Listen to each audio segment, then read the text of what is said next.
Welcome to the slop farm. Enjoy the video. You start by confirming the battery type because that determines your replacement steps. AAA cells snap out.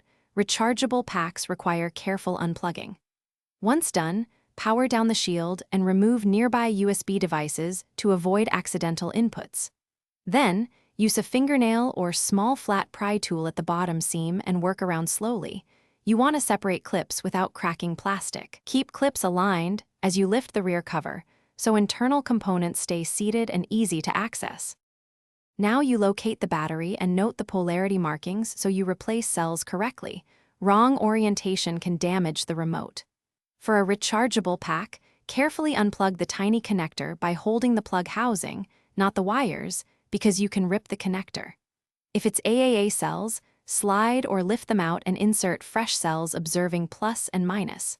Once the new power source is seated, press contacts gently to ensure solid connection and confirm the battery compartment sits flush. Finish by aligning the rear cover and pressing along the seam until each clip clicks.